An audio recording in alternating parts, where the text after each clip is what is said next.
श्री गणेशाय नमः। तुलसी वृक्ष न जानिए, गाय न जानिए ढोर, गुरु मनुज न जानिए, ये तीनों नंद किशोर। अर्थात तुलसी को कभी पेड़ न समझे, गाय को पशु समझने की गलती न करे और गुरु को कोई साधारण मनुष्य समझने की भूल न करे, क्योंकि ये तीनों ही साक्षात भगवान रूप है। दोस्तों, हर 3 साल में आने वाला अधिक मास 18 जुलाई 2023 से शुरू हो गया है, जो कि 16 अगस्त तक चलेगा। दोस्तों, यह महीना भगवान विष्णु की प्रिय माँ कहलाता है और भगवान विष्णु को तुलसी अति प्रिय है। और दोस्तों, विष्णु भगवान की पूजा देवी तुलसी के बिना आधे अधूरी सी मानी जाती है।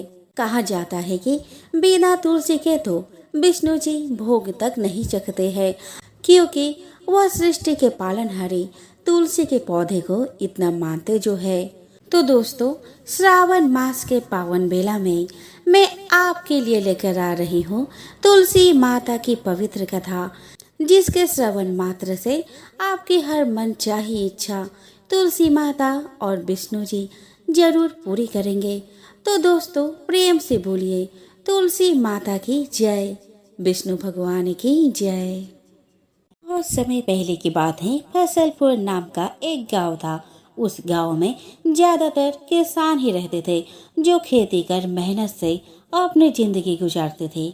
उसी गांव में मोहन और सोहन नामक 2 भाई रहते थे। मोहन अपनी जिंदगी से बिल्कुल भी खुश नहीं था। उसकी इच्छाएं कभी खत्म नहीं होती थी। पर सोहन संतोषी, मेहनती और ईमानदार लड़का था, साथ ही धार्मिक प्रवृत्ति का भी था। एक दिन दोनों भाई खेत पर काम कर रहे थे। उस समय मोहन कहता है कि ये कैसी जिंदगी जी रहा हूँ, सुबह से शाम तक खेत पर काम करो और तब भी अच्छी फसल नहीं उगती है। तो यह सुनकर सोहन कहता है कि इतने परेशान क्यों हो, भगवान पर विश्वास रखो, देखना इस बार की फसल जरूर अच्छी होगी। फिर मोहन कहता है, सिर्फ अच्छी फसल आने से क्या होगा सोहन, पैसे भी तो अच्छे मिलने चाहिए। सोहन ने कहा कि भैया, ज्यादा पैसों की हमें क्या जरूरत है, भगवान की कृपा से 3 वक्त का खाना, कपड़े, मकान सब कुछ तो है हमारे पास। मोहन कहता है, मैं अपनी पूरी जिंदगी इस खेत में नहीं बिताना चाहता सोहन, मेरे कुछ और भी तो सपने हैं। सोहन कहता है, सपने देखना तो अच्छी बात है भैया, लेकिन उन सपनों को पूरा करने के लिए हमें उतनी मेहनत भी तो करनी होगी। इस पर मोहन कहता है कि काश हमारे पास पैसों का पेड़ होता तो हमें कभी भी इतनी मेहनत करने की जरूरत न पड़ती। सोहन कहता है कि चलो छोड़ो ना भैया और काम करो।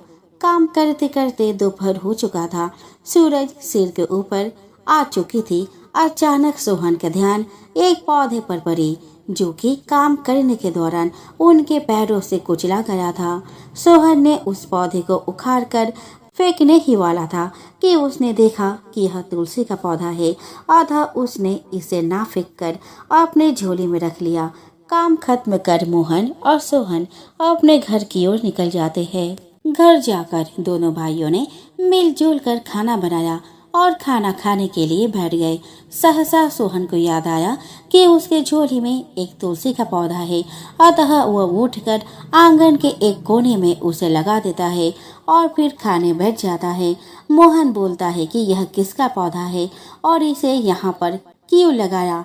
तब सोहन बोलता है कि भैया, यह तुलसी का पौधा है, मैंने माँ को इसे पूजते हुए देखा था। माँ हर रोज तुलसी मैया को जल देती थी एवं पूजा किया करती थी।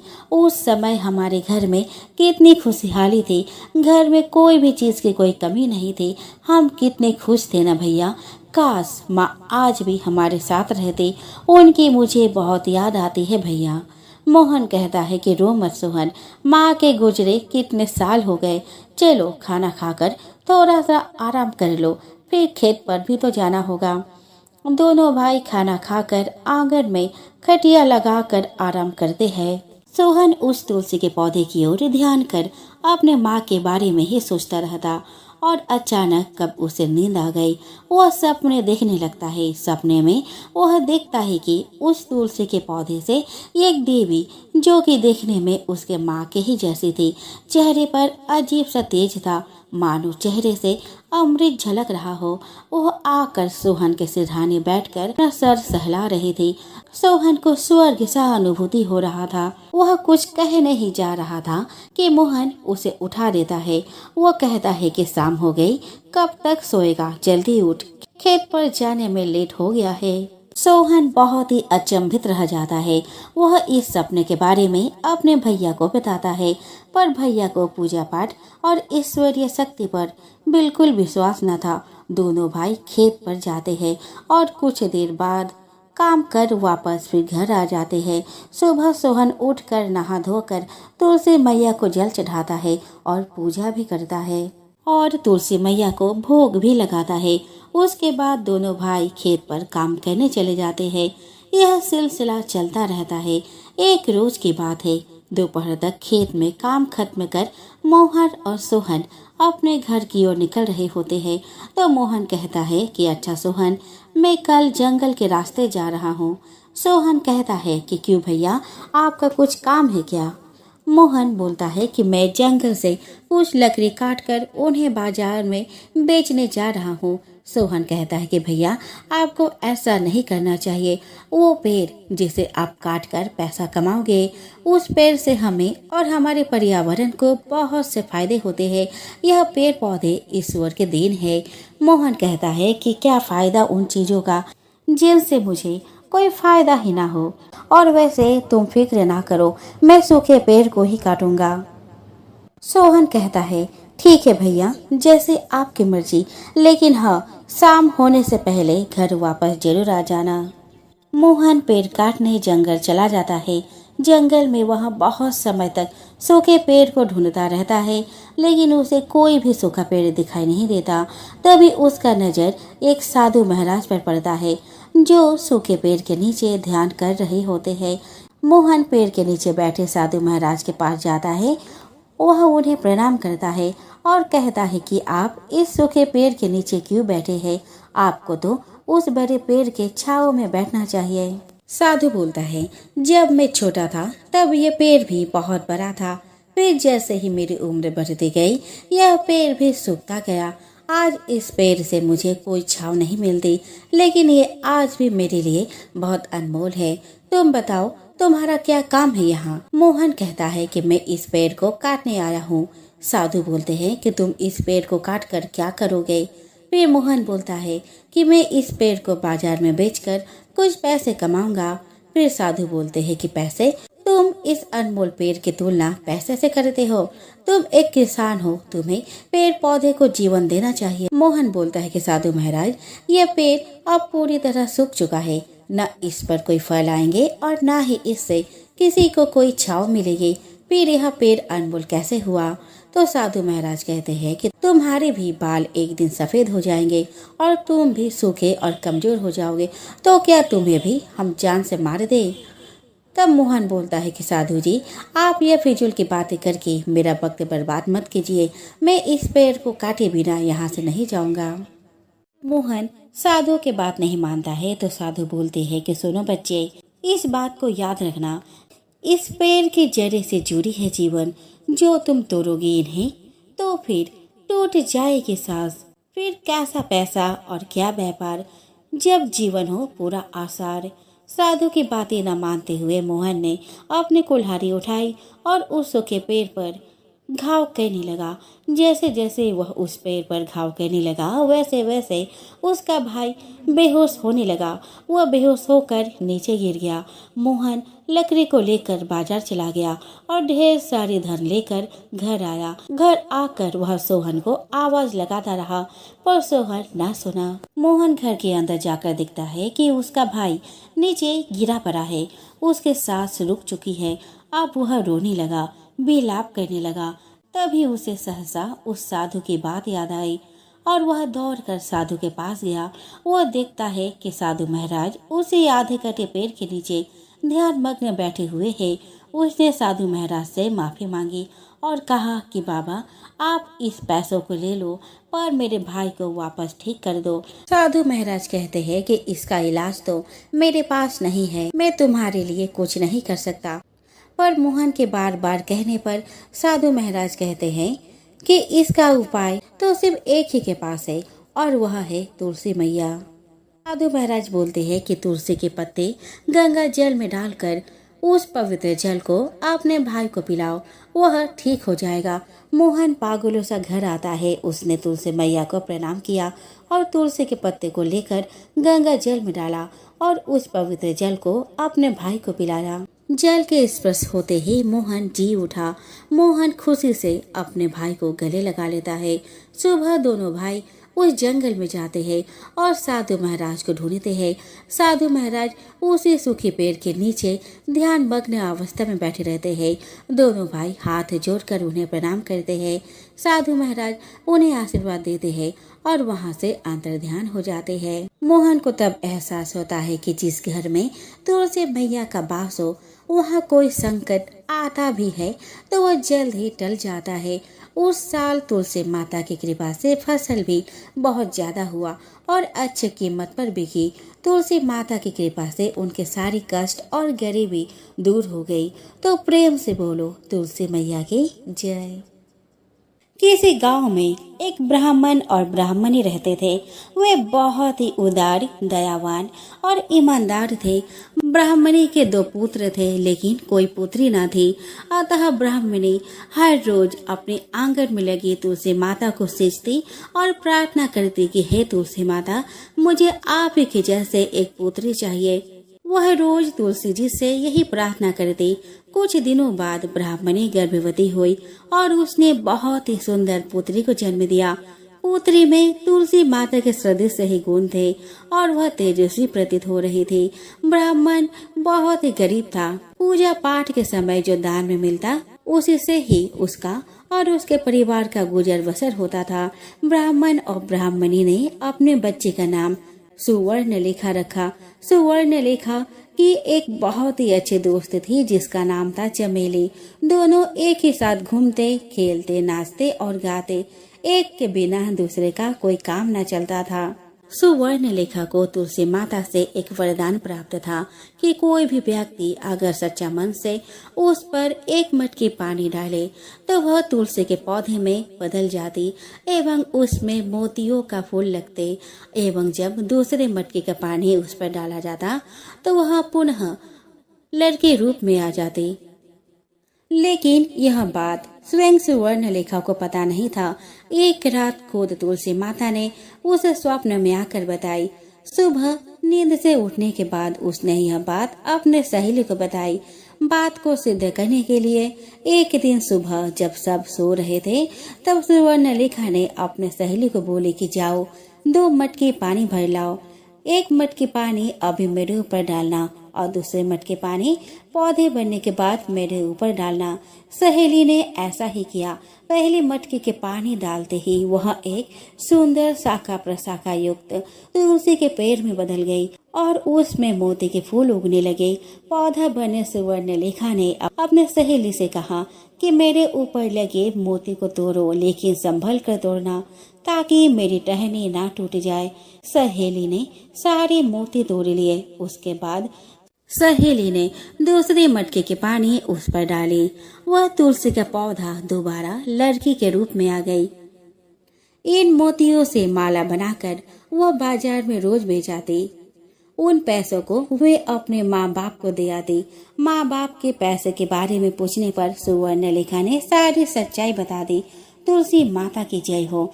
तुलसी माता की कृपा से उनके घर की अवस्था सुधरने लगी, परंतु उन्होंने यह बात छुपा कर रखी। यह घटना अब रोज की हो गई। दिन बीतने के साथ साथ ब्राह्मण अब धनवान हो गया था। सुवर्णलेखा देखने में बहुत ही सुंदर थी।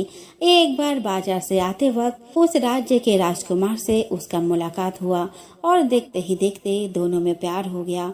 राजकुमार सुवर्णलेखा से सच्चा प्यार करता था और सुवर्णलेखा भी राजकुमार से सच्चा प्यार करती थी। दोनों परिवार के मत मिलने पर दोनों का विवाह हो गया। सुवर्णलेखा अपने ससुराल चली गई। सुहाग रात के दिन सुवर्णलेखा ने अपनी सच्चाई अपने पति यानी कि राजकुमार को बताई। राजकुमार से बोली कि तुम 2 मटकी पानी भर कर ले आओ।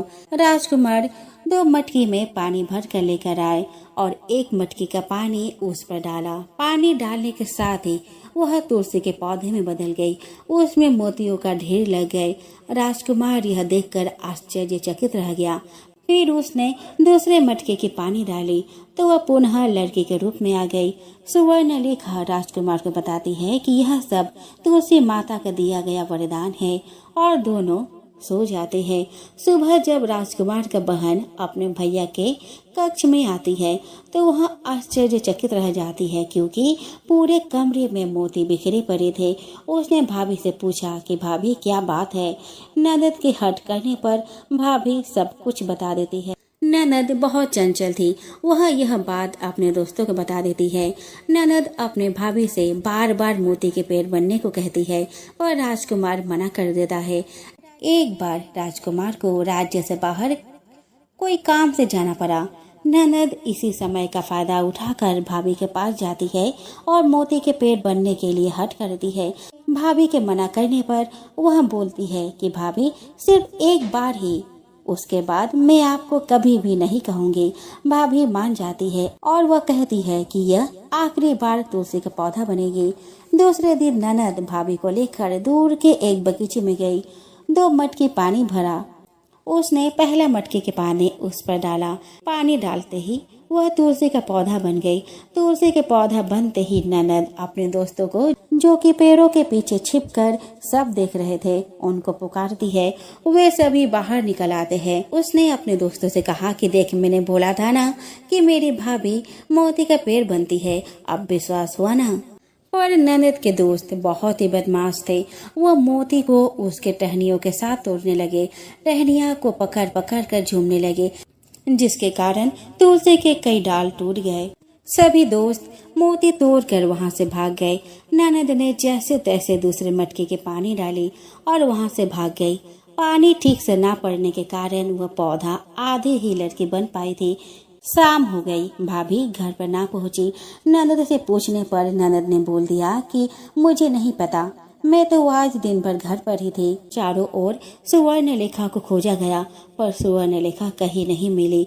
कुछ दिन बीत गए। एक लकड़हारा उसी जंगल में वह लकड़ी काटने आया। उसने सारे टूटी टहनियों को लकड़ी समझकर उठा लिया और अपने ठेले गाड़ी में रखकर अपने घर को चला गया। इधर काम खत्म होने पर राजकुमार अपना घर वापस आया एवं सुवर्णलेखा को ढूंढने लगा। लोगों ने कहा कि वह घर छोड़कर भाग गई है, पर राजकुमार को विश्वास नहीं हुआ। राजकुमार सुवर्णलेखा के बिना उदास रहने लगा। उधर एक दिन लकड़हारा लकड़ी काट रहा था। उसी समय उसे उस लकड़ी के ढेर में से रोने की आवाज आई। उसने उस ढेर में देखा एक छोटा सा मांस का टुकड़ा था, जिसमें से कहरने और रोने की आवाज आ रही थी। लकड़हारे ने उसे संभाल कर उठाया और कहा कि तुम कौन हो और तुम्हारी ऐसी अवस्था किसने की है। तो सुवर्णलेखा ने सारी बात बताई।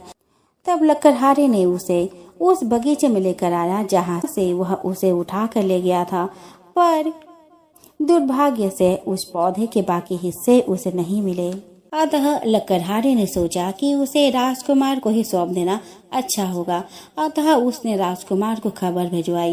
राजकुमार भागते भागते सुवर्णलेखा के पास आया और उसे देखकर रोने लगा। सुवर्णलेखा ने सारी बात कह सुनाई। राजकुमार सुवर्णलेखा को लेकर राजमहल आया। उसने बड़े बड़े ब्राह्मणों को बुलाया एवं इसका उपाय पूछा। ब्राह्मणों ने कहा कि यह तुलसी जी का वरदान है, तो तुलसी माता ही इसका कोई रास्ता दिखाएगी। सब ने तुलसी माता की गुहार लगाई और तुलसी माता प्रकट हुई। उन्होंने सुवर्णलेखा को ठीक कर दिया एवं आशीर्वाद देकर अंतर्ध्यान हो गई। राजकुमार ने अपनी बहन एवं उसके दोस्तों को दंडित किया एवं राज्य से निकाल दिया। सुवर्णलेखा एवं राजकुमार खुशी खुशी रहने लगे। एक समय की बात है। एक गांव में एक परिवार रहता था। उस परिवार में 3 भाई रहते थे। तीनों भाइयों की अभी तक शादी नहीं हुई थी। तीनों गांव में खेती करते थे। बड़े वाले का नाम अमन, उसके बाद वाले का नाम मोहन और सबसे छोटा भाई राजू था। सबसे छोटा भाई स्वभाव से बहुत ही उदार था। वह एक ईमानदार और मेहनती लड़का था। उसमें सभी प्रकार के सद्गुण भरे हुए थे। साथ ही वो धार्मिक प्रवृत्ति का भी था। अमन और मोहन काम करने में बहुत ही कंजूस थे, अर्थात काम चोर थे। वह छोटे भाई से ही काम करवाते थे। जब भी कोई खेती का काम हो या लकड़ी काटने का या फिर किसी प्रकार का अन्य काम हो, वो छोटे भाई राजू को ही काम करने के लिए बोलते थे और बड़े भाई दोनों आराम करते थे। एक दिन अमन, मोहन और राजू तीनों भाई खेत पर निकल जाते हैं। उस समय खेतों में खुदाई का काम चल रहा होता है। अमन और मोहन दोनों भाई एक पेड़ के नीचे बैठ जाते हैं और छोटे भाई को खेत खोदने के लिए बोलते हैं। छोटा भाई राजू अपने बड़े भाई का कहना मानता था। वो किसी भी प्रकार से उनके द्वारा काम बताए जाने पर मना नहीं करता था। जब राजू खेत खोद रहा था, उस समय मोहन और अमन दोनों राजू को बोलते हैं कि राजू, खेत खोदने के बाद जंगल से लकड़ियाँ लाना है। राजू बोलता है कि ठीक है भैया, मैं जंगल से लकड़ियाँ ले आऊँगा। उसके बाद राजू खेत खोदकर जंगल में लकड़ियाँ काटने चला जाता है। दोस्तों, आप लोग तो जानते ही हैं कि भगवान को अपने भक्त के साथ लीला रचाने में बहुत ही मजा आता है। तो एक दिन ऐसा ही हुआ। भगवान विष्णु तुलसी माता से बोल पड़े कि हे तुलसी, क्यों ना आज हम इस भक्त का परीक्षा लें एवं इसके दुखों का नाश करें। तुलसी माता ने कहा कि क्यों नहीं प्रभु। तो दूसरे दिन विष्णु जी एक ऋषि मुनि का वेश धर जंगल में एक पेड़ के नीचे बैठ गए और तुलसी माता नदी के उस पार चली गई। जब राजू जंगल से लकड़ियां काट कर वापस आता है तो रास्ते में वही मुनिराज को एक पेड़ के नीचे लेटे हुए दिखता है। तब राजू उस मुनिराज से बोलता है कि हे मुनिराज, क्या आप बीमार हैं? मुनिराज बोलता है कि हाँ, मैं बीमार हूँ और मुझे काफी ज्यादा ठंड लग रही है। राजू बोलता है, क्या मैं आपका कोई मदद कर सकता हूँ? मुनिराज बोलता है कि मुझे कुछ लकड़ियाँ चाहिए जिससे मैं आग जलाकर अपने शरीर की ठंड को कम कर सकूं। उसके बाद राजू अपने लकड़ियों का बंडल उस मुनिराज के पास रखकर उसमें से लकड़ियां निकालकर आग जलाने लग जाता है। तब मुनिराज बोलता है कि तुम बड़ी मेहनत करके यह लकड़ियां काट कर लेकर आए हो। तब राजू बोलता है कि हे मुनिराज, आप इसकी टेंशन न लो, आप अपने ठंड को कम करो। उसके बाद राजू आग जलाकर उस मुनिराज के शरीर की ठंड को कम करता है। राजू बोलता है कि क्या कोई ऐसी दवाई है जिससे आप ठीक हो सके? तब मुनिराज बोलते हैं कि हाँ, एक ऐसी दवा है, यदि वह मुझे मिल जाए तो मैं तुरंत ही ठीक हो जाऊंगा, लेकिन उसको लाना बहुत कठिन है। राजू बोलता है कि उसकी टेंशन ना लो, आप मेरे को बता दो कि वह चीज अर्थात वह जड़ी बूटी कहाँ मिलेगी। मुनिराज बोलते हैं कि इस नदी के उस पार एक पौधा है जिसे तुलसी का पौधा कहते हैं। वह पौधा नहीं, औषधि है जिससे मैं ठीक हो सकता हूँ। उसके पत्तों के रस से मैं बिल्कुल स्वस्थ हो जाऊंगा। इतना सुनने के बाद राजू वहाँ से चला जाता है। नदी का पानी ठंडा होने के कारण कुछ घबराता है, परंतु वह नदी में छलांग लगाकर नदी के उस पार उस पौधे तक पहुँचता है। उस तुलसी के पौधे के सामने वह नतमस्तक हो कुछ पत्तियों को तोड़ लाता है। उन पत्तियों को वह मुनिराज को दे देता है। जब मुनिराज उन पत्तियों का रस का सेवन करते हैं तो वह एकदम स्वस्थ हो जाते हैं। उसके बाद मुनिराज उसे आशीर्वाद देते हैं कि हमेशा आपका कल्याण हो। उसके बाद राजू अपने घर चला जाता है। घर जाने पर अमन और मोहन उस पर चिल्लाने लगते हैं कि तुमने इतना टाइम लगा दिया, उसके बाद भी लकड़ियाँ लेकर नहीं आए। जब राजू ने अमन और मोहन को पूरी बात बताई, फिर भी उन लोगों को कुछ समझ में नहीं आया और राजू को बोलने लगे कि तुम अभी खाना पकाने के लिए लकड़ियों का इंतजाम करो। तब राजू बोलता है कि हाँ, मैं लकड़ियों का इंतजाम कर दूंगा भैया। उसके बाद जैसे तैसे करके राजू ने लकड़ियों की व्यवस्था करके खाना बनाकर खुद खाया और अपने भाइयों को भी खिलाया।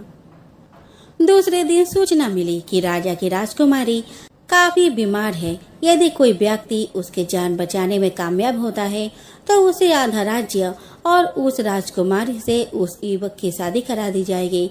यह बात तीनों भाइयों ने सुनी। तब अमन और मोहन राजा के दरबार में चले जाते हैं और अमन बोलता है कि महाराज, आपके राजकुमारी के इलाज में कर सकता हूँ, उसके लिए मैं कुछ जड़ी बूटी लेकर आता हूँ। राजा बोला कि यदि तुम राजकुमारी को ठीक कर सकते हो तो मैं आधा राज्य और राजकुमारी के साथ तुम्हारा विवाह करा दूंगा। उसके बाद अमन उस मुनिराज के पास चला जाता है और मुनिराज से बोलने लगता है कि राजकुमारी के इलाज के लिए क्या कोई जड़ी बूटी है। तब मुनिराज बोलता है कि हाँ, एक जड़ी बूटी है, लेकिन वह काफी दूर और पहाड़ के ऊपर है। वहाँ पर आपको एक पौधा मिलेगा, वहाँ से आप उस पौधे के पत्ते के रस को राजकुमारी को पिलाते हो तो राजकुमारी ठीक हो जाएगी। लेकिन ध्यान रहे, जब उस पौधे के पास जाओगे तो आप अपने मन में किसी भी प्रकार के ख्याल मत लाना। अगर ऐसा हुआ तो आपको वही फल प्राप्त हो जाएगा। उसके बाद दोबारा आप उस पौधे को नहीं प्राप्त कर सकते। इतना सुनने के बाद अमन वहां से पहाड़ पर चला गया। काफी हैरान होने के बाद उसे उस पौधे के दर्शन हुए। उस पेड़ को देखकर अमन सोचता है कि मेरे को काफी ज्यादा भूख लग रही है, काश अगर यहाँ पर कोई सेब का पेड़ होता। इतने में ही वह पौधा सेब के पेड़ में परिवर्तन हो गया और सेब अमन के हाथ में आ जाता है। इस प्रकार से वह जड़ी बूटी लाने में नाकामयाब हो जाता है। दूसरा भाई मोहन राजा को बोलता है कि महाराज, मैं इसका इलाज करूंगा। उसके बाद वह भी मुनिराज के पास जाकर बोलता है। तब मुनिराज ने औषधि के लिए उसी पौधे को बताया तो मोहन भी उसी प्रकार उस पौधे के पेड़ के तलाश में पहाड़ के ऊपर चला गया। और जब वह पौधा दिखाई दिया तो वह बोलता है कि काश यह बरगद का पेड़ होता तो मैं आराम से सो पाता। उसके बाद वह पौधा बरगद के पेड़ में परिवर्तन हो जाता है और अमन उस बरगद के पेड़ के नीचे आराम करने लगता है। मोहन भी इस काम में नाकामयाब रहता है। सबसे छोटा भाई राजू काफी मेहनती और ईमानदार लड़का था। वो राज दरबार में रहता था। तब उसको राजा बुलाता है कि आप क्या राजकुमारी के लिए कुछ नहीं कर पाओगे। तब राजू बोलता है कि महाराज, मैं कुछ करता हूँ जिससे राजकुमारी ठीक हो जाए, लेकिन उसके लिए मेरे को बाहर जाकर आना होगा। राजा ने बोला कि ठीक है, आप जहाँ से भी दवा लेकर आना चाहते हो वहाँ से आप ले आ सकते हो। उसके बाद राजू राजा के दरबार से निकलकर उस मुनिराज के पास चला जाता है। मुनिराज को बोलता है कि हे मुनिराज, मुझे कुछ ऐसी औषधि बताओ जिससे मैं राजकुमारी को ठीक कर सकूं। मुनिराज ने बताया कि तुम उस पहाड़ के ऊपर एक पौधा है, वहां से तुम उस पौधे के पत्ते को तोड़कर उस राजकुमारी को पिलाओगे तो वह तुरंत ठीक हो जाएगी। लेकिन ध्यान रखना, उस पौधे के पास जाने पर किसी भी प्रकार का मन में विचार नहीं रखना। यदि तुम किसी प्रकार का मन में विचार रखते हो तो वह पौधा उसी के रूप में ही परिवर्तन हो जाएगा और तुमको उसका फल नहीं मिलेगा। राजू मुनिराज से आशीर्वाद लेकर उस पौधे के पेड़ के तलाश में चला जाता है। पहाड़ पर चढ़ने पर राजू को काफी परेशानी होती है, लेकिन फिर भी राजू पहाड़ के ऊपर चला जाता है। जैसे ही राजू उस पौधे को अपने सामने देखता है और बोलता है कि जल्द ही मुझे इस पौधे के पत्ते को लेकर राजकुमारी को ठीक करना होगा। उसके बाद राजू के हाथ में वह पत्ते स्वयं टूट कर आ जाते हैं। राजू उस पत्ते को लेकर राजमहल में चला जाता है और उस पत्ते का रस निकालकर राजकुमारी को जैसे ही पिलाता है तो राजकुमारी पहले की तरह स्वस्थ हो जाती है। राजा बहुत खुश होता है और वह अपने शर्त के मुताबिक अपना आधा राज्य और अपनी राजकुमारी की शादी उस राजू से कर देता है। इस प्रकार राजू शालिग्राम और तुलसी जी की कृपा से और अपनी मेहनत और साहस के माध्यम से उन दोनों भाइयों से काफी आगे निकल गया। तुलसी पूर्व जन्म में एक लड़की थी जिसका नाम वृंदा था। राक्षस कुल में जन्मी यह बच्ची बचपन से ही भगवान विष्णु की भक्त थी। जब वह बड़ी हुई तो उनका विवाह राक्षस कुल में ही दानवराज जलंधर से संपन्न हुआ। राक्षस जलंधर समुद्र से उत्पन्न हुआ था। वृंदा बड़ी ही पतिव्रता स्त्री थी, सदा अपने पति की सेवा किया करती थी। एक बार देवताओं और दानव में युद्ध हुआ। जब जलंधर युद्ध पर जाने लगे तो वृंदा ने कहा, स्वामी आप युद्ध पर जा रहे हैं, आप जब तक युद्ध में रहेंगे मैं पूजा में बैठकर आपकी जीत के लिए अनुष्ठान करूंगी। जब तक आप नहीं लौट आते हैं मैं अपना संकल्प नहीं छोड़ूंगी। जलंधर तो युद्ध में चला गया और वृंदा व्रत का संकल्प लेकर पूजा में बैठ गई। इसके व्रत के प्रभाव से देवता भी जलंधर को ना हरा सके। सारे देवता जब हारने लगे तो विष्णु जी के पास पहुँचे और सभी ने भगवान से प्रार्थना की। भगवान बोले कि वृंदा मेरी परम भक्त है, मैं उससे छल नहीं कर सकता। इस पर देवता बोले कि भगवान दूसरा कोई उपाय हो तो बताए, लेकिन हमारी मदद जरूर करे। इस पर भगवान विष्णु ने जलंधर का रूप धरा और वृंदा के महल में पहुंच गए। वृंदा ने जैसे ही अपने पति को देखा तो तुरंत पूजा में से उठ गई और उनका चरणों को छू लिया। इधर वृंदा का संकल्प टूटा, उधर युद्ध में देवताओं ने जलंधर को मार दिया और उसका सिर काटकर अलग कर दिया।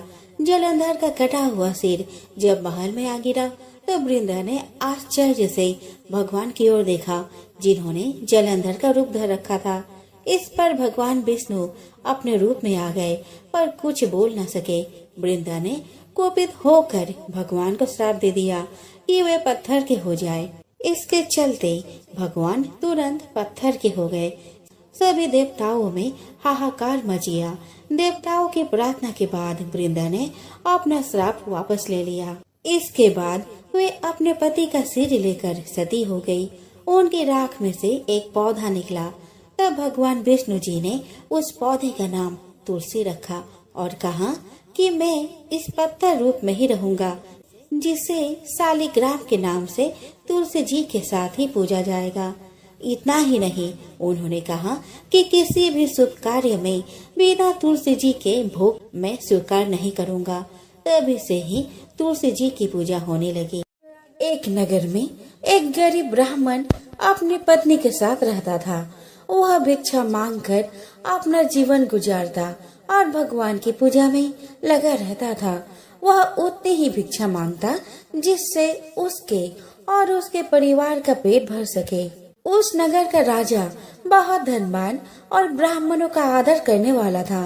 राजा किसी भी ब्राह्मण को अपने महल से खाली हाथ नहीं जाने देता था।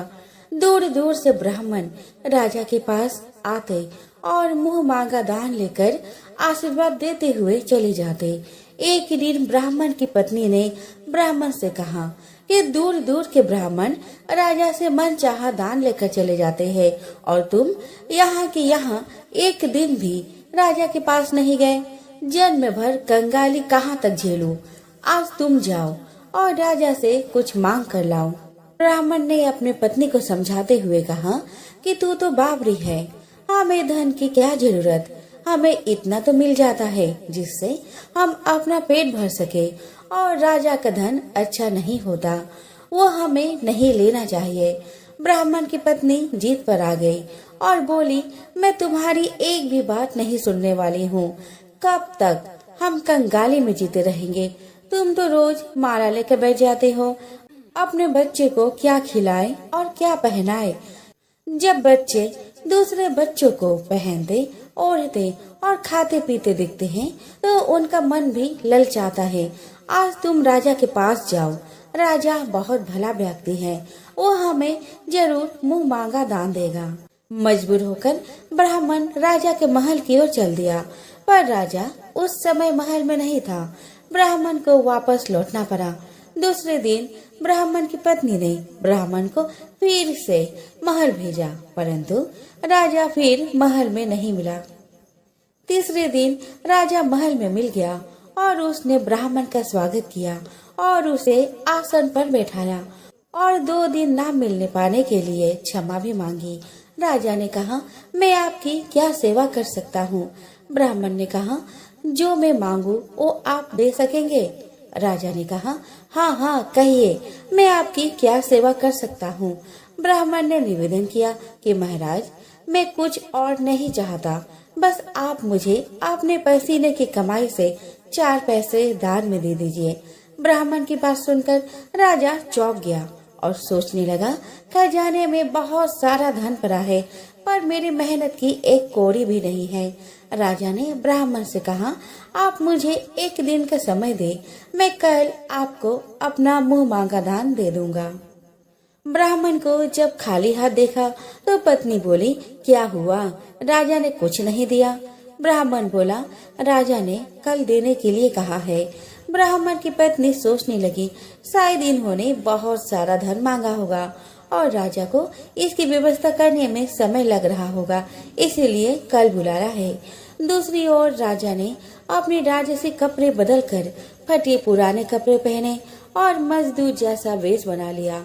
जब राजा की पत्नी ने देखा और कारण पूछा तो राजा ने सब कुछ बताया। रानी बोली, मैं भी आपके साथ चलूंगी। राजा के हाँ कहने पर रानी भी पुरानी साड़ी पहनकर आ गई। इस प्रकार राजा रानी मजदूरी के तलाश में शहर निकले। लोहारों के मोहल्ले में जाकर राजा ने आवाज लगाई, किसी को मजदूर चाहिए? मजदूर? आखिर एक लोहार ने उन्हें बुला लिया, जो पहिए पर हल चढ़ाने की तैयारी कर रहा था। उसने राजा से कहा, देखो, तुम्हें पहले खला धोकनी पड़ेगी और जब आग आ जाए तो उसके बाद घन पिटना होगा। फिर रानी की ओर देखा और कहा, तुम्हें कुएं से पानी लेकर हौदी भरनी पड़ेगी और कोयले वाले घर से कोयला लेकर मिट्टी में डालना होगा। तुम दोनों को दिन भर में 2-2 आने मिलेंगे।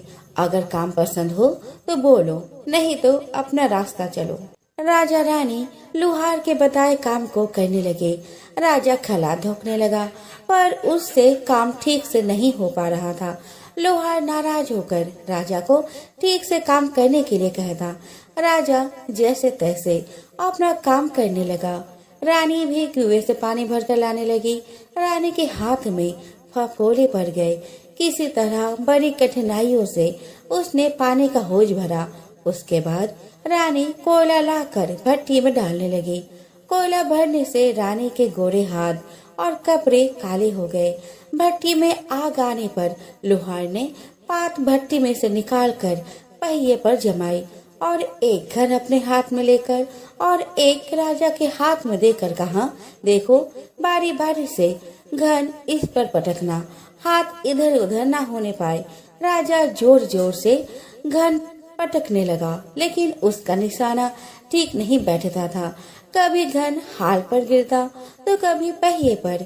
मजदूरों का ये हाल देखकर लोहारी बड़बड़ाते हुए आई और लोहार से कहने लगी, तुमने कहाँ से ये नौसिखिए मजदूर काम पर लगाए हैं? इनसे काम नहीं होगा। यह सस्ते मजदूर तुम्हारे सब काम बिगाड़ देंगे। राजा रानी उन दोनों की फटकार सुनते सुनते अपना काम मन लगा कर करते रहे।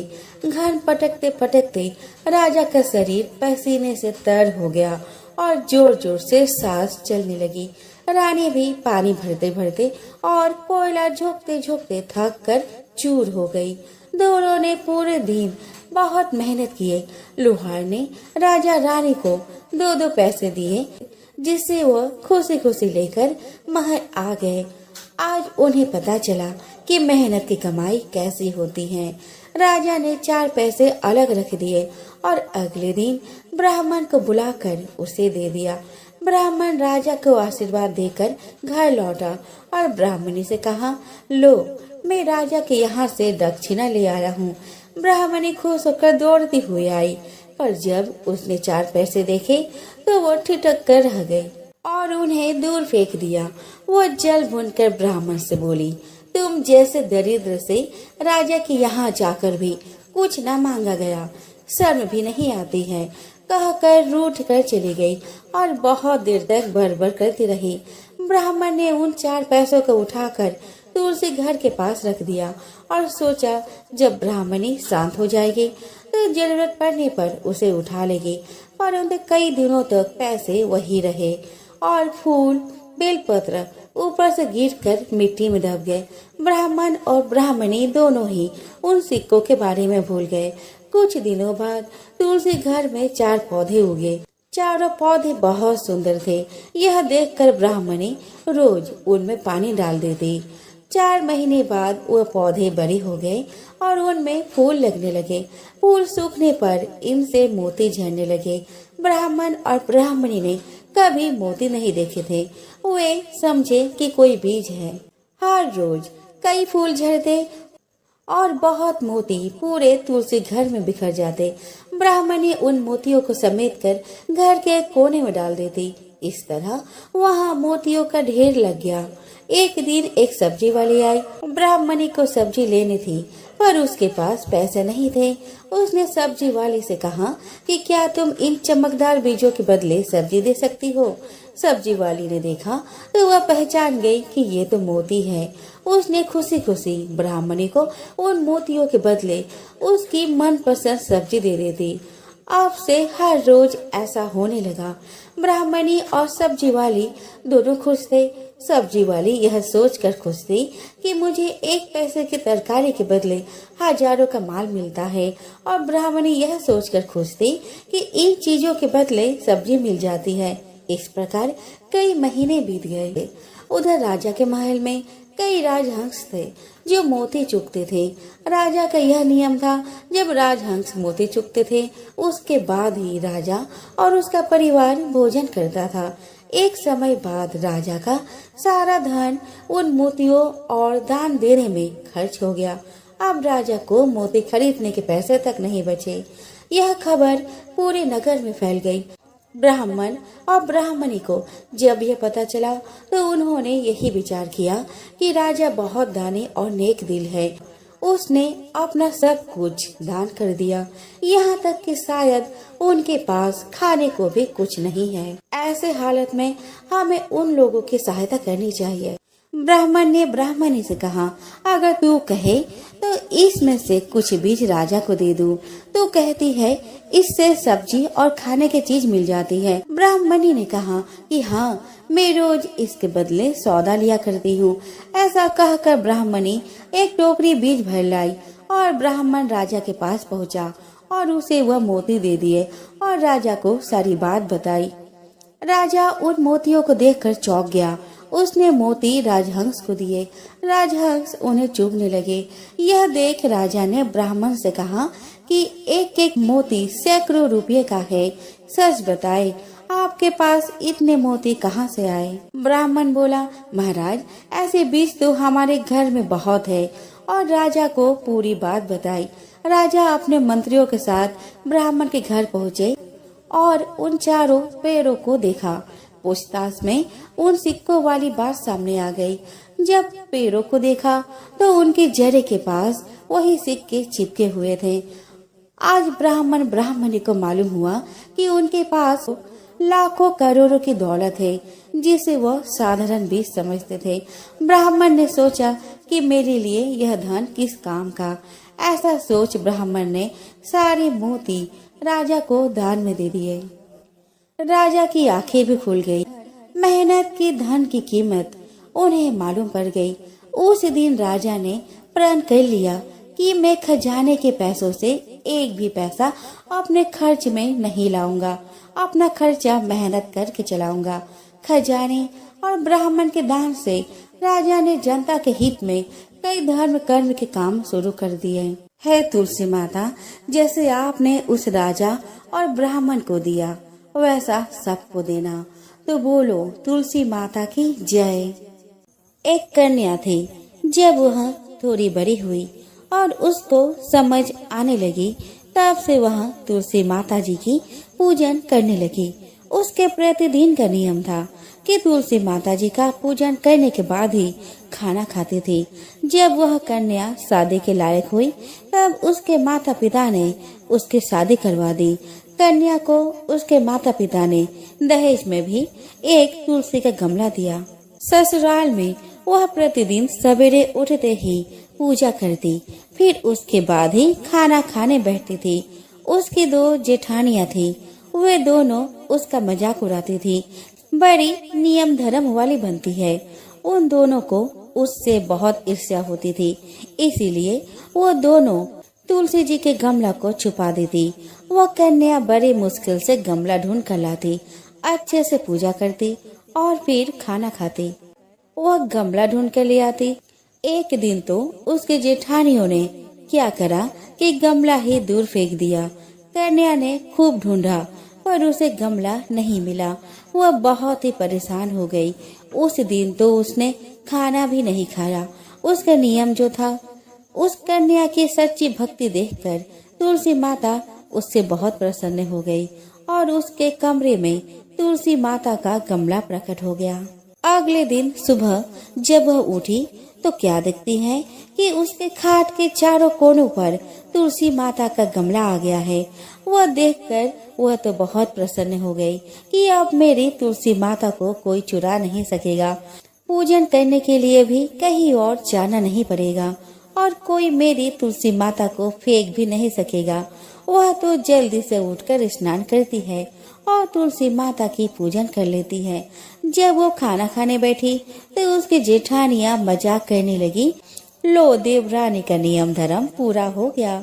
उससे पूछती है कि तुलसी जी की पूजा कर ली क्या? देवरानी धीरे से बोलती है कि हाँ कर ली। जेठानियां बोलती है कहाँ से कर ली पूजा? गमला तो फेंक दिया गया था। देवरानी कहती है कि देख लो, मेरे कमरे में खाट पर तुलसी जी लग रही है। जेठानियां बहुत शर्मिंदा हुई और बोली कि देवरानी, तेरी भक्ति सच्ची है। हमने तुझे बहुत परेशान किया, हमें माफ कर दो। देवरानी उन्हें माफ कर देती है। हम भी तुलसी माता जी से यही प्रार्थना करते हैं कि हे तुलसी माता, जैसे कृपा आपने देवरानी पर करी वैसे ही हम सब पर करना। एक परिवार में ननद भाभी रहती थी। ननद अभी कुंवारी थी। वह तुलसी की बड़ी सेवा करती थी, पर भाभी को यह सब फूटी आंख नहीं सुहाता था। कभी कभी तो वह गुस्से में कहती कि जब तेरा विवाह होगा तो तुलसी ही खाने को दूंगी और तुलसी ही तेरे दहेज में दूंगी।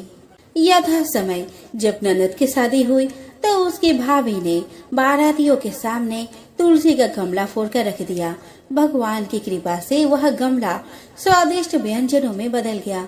गहनों के बदले भाभी ने ननद को तुलसी की मंजरी पहना दी तो वह सोने के आभूषणों में बदल गई। वस्त्रों के स्थान पर तुलसी के जनेऊ रख दिए तो वह रेशमी वस्त्रों में बदल गया। ससुराल में उसके दहेज आदि के बारे में बहुत बड़ाई हुई। इस पर भाभी को बड़ा आश्चर्य हुआ और तुलसी जी की पूजा का महत्व उसके समझ में आ गई। भाभी की एक लड़की थी। वह अपनी लड़की से कहती कि तू भी तुलसी की सेवा किया कर, तुझे भी बुआ की तरह फल मिलेगा। पर लड़की का मन तुलसी की सेवा में नहीं लगता था। लड़की के विवाह का समय आया तो भाभी ने सोचा जैसा व्यवहार मैंने अपने ननद से किया उसी के कारण उसे इतनी इज्जत मिली, क्यों न मैं अपनी लड़की के साथ भी वैसा ही व्यवहार करूं। उसने तुलसी का गमला फोड़कर बारातियों के सामने रख दिया, परंतु इस बार मिट्टी मिट्टी ही रही। मंजरी और पत्ते भी अपने पूरे रूप में ही रहे। जनेऊ जनेऊ ही रहा। सभी बाराती भाभी की बुराई करने लगे। ससुराल में सभी लड़की की बुराई कर रहे थे। भाभी ननद को कभी घर नहीं बुलाती थी। भाई ने सोचा कि मैं ही बहन से मिलाऊं। उसने अपनी इच्छा पत्नी को बताई और सौगात ले जाने के लिए कुछ मांगा। भाभी ने थैले में जुआर भरकर कहा, और तो कुछ नहीं है, यही ले जाओ। वह दुखी मन से चल दिया। भला बहन के घर कोई जुआर लेके जाता है। बहन के नगर के समीप पहुंचकर उसने एक गौशाला में गाय के सामने जुआर का थैला उलट दिया। तब ग्वाला ने कहा कि ए भाई, सोना मोती गाय के आगे क्यों डाल रहे हो? भाई ने उसको सारी बात बता दी तथा सोने मोती लेकर प्रसन्न मन से बहन के घर गया। बहन बड़ी प्रसन्न हुई। एक बुढ़िया थी। उसको तुलसी पूजा करने का नित्य का नियम था। वह प्रतिदिन खाना खाने से पहले पूजा करती थी और उसके बाद खाना खाती थी। वह तुलसी माता से प्रतिदिन प्रार्थना करती थी कि हे तुलसी माता, खाड़ खीर का भोजन देना, पाठ पीताम्बर का वेश देना, योगियों जैसी मौत देना, स्वर्ग का वास देना, राम लक्ष्मण जी की कांध देना, सीता जी का चाल चलावा देना। यह सुनकर तुलसी जी सूखे सूखे रह रहे थे। राम लक्ष्मण उधर से निकल रहे थे तो उन्होंने पूछा कि तुलसी जी कि आप सूखे सूखे क्यों रह रही हो।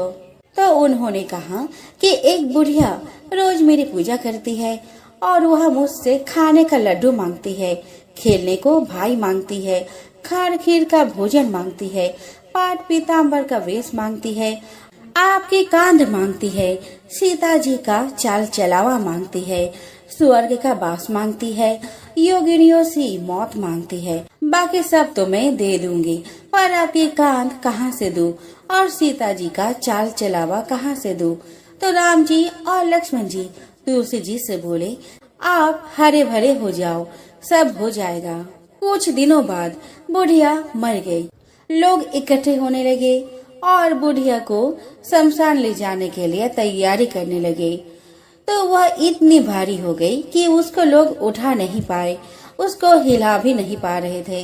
लोग कहने लगे कि बुढ़िया इतनी भारी कैसे हो गई, वह तो देव दर्शन सब करती थी, क्या वह कोई जादू टोना करती थी जो ऐसी भारी हो गई। इतने में राम लक्ष्मण और सीता जी आए। सीता जी ने चाल चलावा किया और राम लक्ष्मण ने कंधा दिया और बुढ़िया सदेह बैकुंठ को चली गई।